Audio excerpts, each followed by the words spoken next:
Bomb ലൈറ്ററിന്റെ video ചെയ്തപ്പോൾ ആ ഒരു വീഡിയോക്ക് ഒരു 25K ലൈക്ക് തരാണെങ്കിൽ നമ്മൾ വെറൈറ്റി ലൈറ്റർ വാങ്ങുന്നു പറഞ്ഞിട്ടുണ്ടായിരുന്നു. പുതിയൊരു ലൈറ്റർ വാങ്ങാനായിട്ടുള്ള പൈസ എൻ്റെ ഇല്ല. അങ്ങനെ പൈസ ഉണ്ടാക്കാൻ വേണ്ടിയിട്ട് എൻ്റെ കൂട്ടുകാരനെ വിളിച്ചപ്പോഴാണ് അവൻ എനിക്കൊരു ആപ്പ് പരിചയപ്പെടുത്തി തന്നത്. അങ്ങനെ എനിക്ക് ലൈറ്റർ വാങ്ങാനുള്ള പൈസ കിട്ടിയിട്ട് നമ്മുടെ ലൈറ്റർ വാങ്ങിച്ചു. ഗായ്സ് നമ്മുടെ ലൈറ്റർ ഓർഡർ ചെയ്തിട്ടുണ്ട്, എടുത്തിട്ട് തരാം. ലൈറ്റർ ഇരിക്കണത് ഇതേ ഈ ഒരു ഭാഗത്താണ്.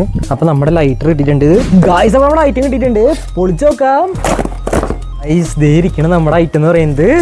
അപ്പൊ ഇതാണ് ഗായ്സ് നമ്മുടെ കള്ളുകുപ്പി ലൈറ്റർ എന്ന് പറയുന്നത്. ഗായ്സ് എനിക്ക് ലൈറ്റർ വാങ്ങാനുള്ള പൈസ കിട്ടിയ ഒരു ആപ്ലിക്കേഷൻ ഉണ്ടെന്ന് പറഞ്ഞില്ലേ, ആ ആപ്ലിക്കേഷന്റെ പേരാണ് വിൻസോ എന്ന് പറയുന്നത്. ഈ ആപ്ലിക്കേഷൻ 100% ട്രസ്റ്റഡ് ആണ്, കാരണം ഇതിന്റെ അംബാസിഡർ MS ധോണിയാണ്. ഈ ആപ്ലിക്കേഷൻ നിങ്ങൾ കളിക്കണമെന്നില്ല, ജസ്റ്റ് റെഫർ ചെയ്താൽ മാത്രം മതി. നിങ്ങൾ ഒരാളെ റെഫർ ചെയ്താൽ നിങ്ങൾക്ക് 100 രൂപ വരെ കിട്ടുന്നതായിരിക്കും. അങ്ങനെ ഒരു ദിവസത്തിൽ 500-600 രൂപയ്ക്ക് ഉണ്ടാക്കാൻ പറ്റും. പിന്നെ നിങ്ങൾ എം ചെയ്ത പൈസ UPI വെച്ചിട്ട് ഡയറക്റ്റ് വിഡ്രോ ചെയ്യാൻ പറ്റുന്നതാണ്. ആപ്ലിക്കേഷൻ ഡൗൺലോഡ് ചെയ്യാൻ ലിങ്ക് എന്റെ ബയോയിൽ കൊടുത്തിട്ടുണ്ട്. ഗായ്സ് അപ്പൊ ഇതാണ് നമ്മുടെ ഐറ്റം എന്ന് പറയുന്നത്. ഇവിടെ ജാക്ക് ഡാനിയൽസ് എന്നൊക്കെ എഴുതിയിട്ടുണ്ട്. ഈ വീഡിയോക്ക് 25K ലൈക്ക് കിട്ടുകയാണെങ്കിൽ നമ്മൾ വയലന്റ് ലൈറ്റർ നമ്മൾ വാങ്ങുന്നത്. ഗായ്സ് അത് നമ്മുടെ കള്ളുകുപ്പി ലൈറ്റർ കത്തിച്ചു പോകാൻ പോവാണ്. ഇത് കത്തിക്കുന്നത് എങ്ങനെയാ വെച്ചിട്ടുണ്ടെങ്കിൽ ഇങ്ങനെയാണ് കത്തിക്കുക, ഇങ്ങനെയാണ് കത്തിക്കുന്നത്.